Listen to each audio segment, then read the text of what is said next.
Hi, my name is Catherine Castro, and I'm with Concrete Rose magazine.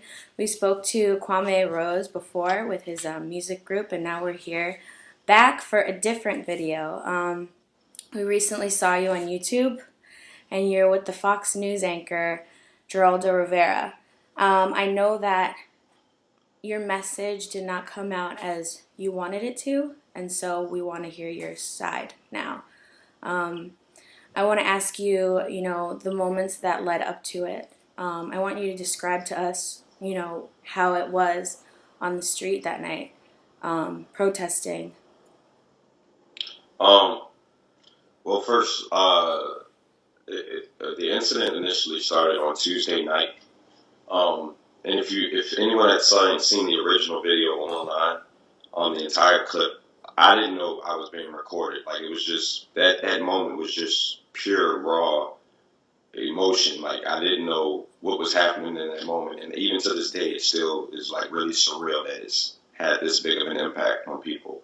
But so when I woke up the next morning, I also didn't know that that was happening live on Fox News. So I wasn't aware, and I had only seen the online clip, so I wasn't aware that Fox News had portrayed it like and such. Like we almost came to blows with Geraldo when that wasn't what happened at all. If you see the entire clip, I'm just trying to engage Geraldo in a conversation in which he didn't want. Um, that scene that night was like 9:45 at night.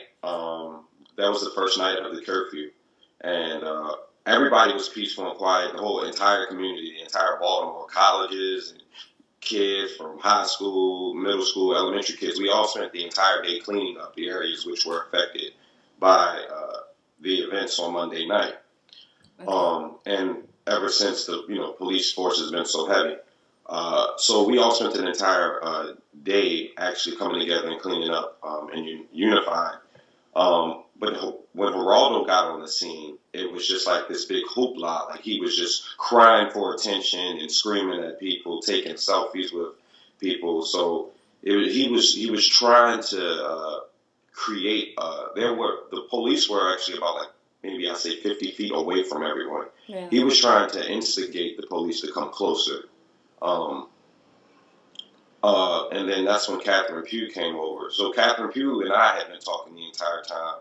Yeah. And then when we saw Geraldo, I first went over to Geraldo and just, basically I saw the Fox News microphone and I had seen what they were saying. Because at work I was watching as people were getting scared and fearing. Like, what, can I walk outside? Is it safe? Is it safe? And, being from Baltimore, to have someone scared of people that look just like you, Yeah. it like kind of touched me on a different level. Like, What was that trigger that triggered everything, all that emotion? What do you think, um, that triggered you to want to come out to Geraldo and want to, say something, and what gave you that courage? well, I had been out, like, at that moment, that was actually one of the calmer moments that I had, right? Like, right before I didn't go out intending to shut anyone down, but we had been kicking the media out earlier that day on the other side of North Avenue as well. That's when I met Joseph Kent, the one who the guy that got kidnapped on CNN. Me Yeah. and him and I had actually been together that morning. Um, but when I went back out there, you can ask my friends and everything. I said, I'm just going out there, what I'm saying, just to put my hands up before the curfew, just to let them know, this is wrong. And I don't know. Like, I didn't know. That wasn't, it just happened. It was so raw. It just, Yeah. So, what would you say to Geraldo now that you're in a calmer area? If you could say something to him, what would that one thing be? I've seen Geraldo 3 times since then. I saw him Wednesday night. After Wednesday morning, he got on Fox News and said I was an anarchist that was one responsible for the breakdown. I was an obstructionist. I was an agitator and everything. So I approached Geraldo Wednesday night, same location on Penn North, and he didn't want to have a conversation as well, another conversation. He actually got his security guards. He keeps sending his security guards to attack me. That's the And then bigger I guy actually, that we see him in the video. oh, His security guard. yeah, and actually every time I engage Geraldo now, because the same thing happened the next day, I actually engage in a conversation with Geraldo's security guards. And I actually, they listened. So the first incident when he pushed me on live TV, his security actually backed up and was like, "Whoa." Yeah. So, And so Geraldo, he continues to ignore. Like, he doesn't care. But it's crazy because I'm starting to see videos now where at City Hall yesterday, Geraldo must have been there, and the entire protest or the entire demonstration started gathering around Geraldo and basically kicking him out. yeah. So, And what is the purpose of kicking out the media? just the media. What's it? Sorry. It's okay. Well, basically, the media. They weren't. Sorry, Bless you. my allergies. Sorry. It's okay. My whole thing was that the whole attention of the story shifted from the death of Freddie Gray to the burning of a CVS. It was like the whole thing was my thing to the media was I sat and watched them sit on the stoops of all these boarded up homes, and yet they didn't even realize what they were sitting on. Like, why no one lives in these homes, or why there's only one occupied house on an entire block. And they're worried about CVS when people are looking for places to live. People are dying at the hands of the people that are supposed to protect and service. It's like, what are you really here for? So if you're not here to help us, then you're just standing in the way of us trying to clean up. Yeah.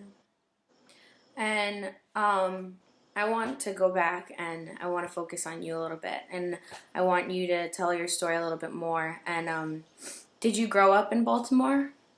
Yeah, I grew up in Baltimore, west side of Baltimore. Okay.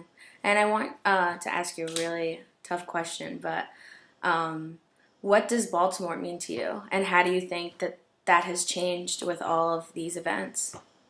Mm. So I've lived my entire life uh, in Baltimore, but I spent 1 year away when I went to the University of Texas at San Antonio, and I think it was at that time there where I truly did grasp like what what it meant to me was that, um, in a nutshell, or in like the simplest way, it's home. So it's like this safe haven. Like, I can, there's certain places you can go where you've been going your entire life, and it's the same effect. Yeah.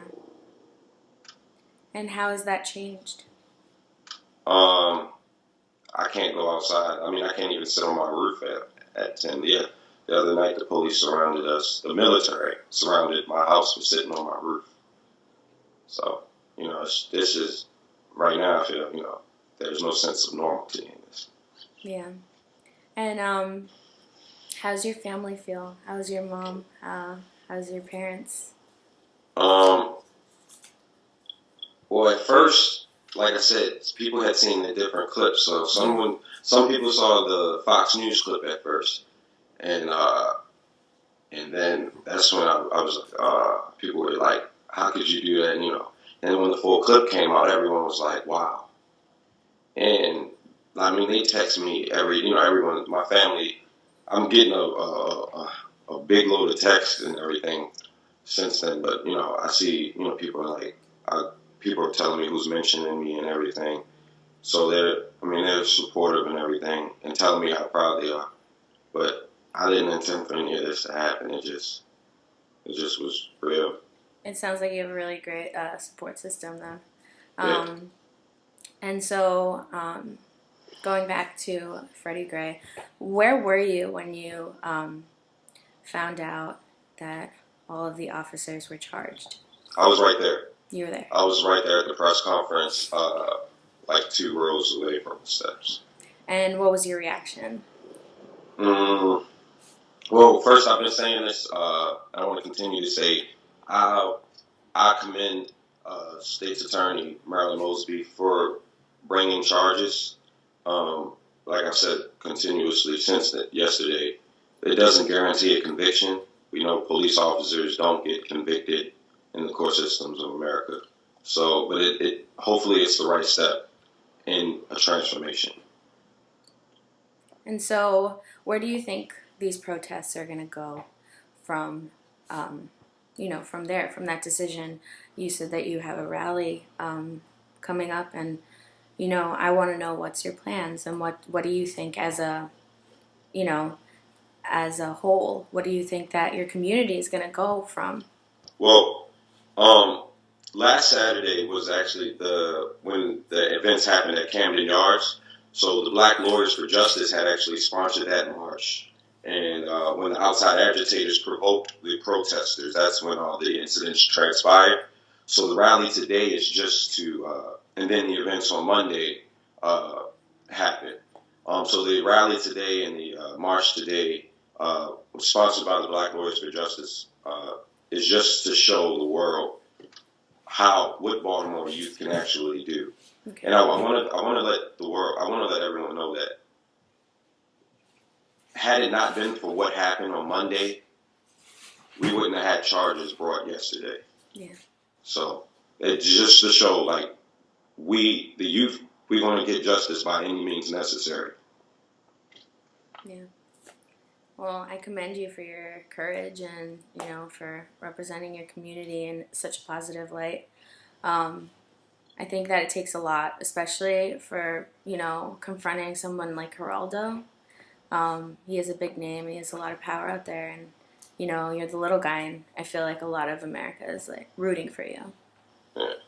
It's been crazy. The amount of support I've been getting, it's unreal. I wish I could thank everyone individually, but I appreciate everybody's support. Okay, thank you. Is there anything else that you wanted to say? No, I don't know if when this will be aired, but if anyone can come out to the rally, we're meeting at 2 p.m. at City Hall today. Okay. All right. Well, definitely, I'll try and get a clip out on Instagram and our social media. But thank you so much. Right. It was a pleasure. Thank you. Thank y'all for supporting us. Have a good one. All right, take care.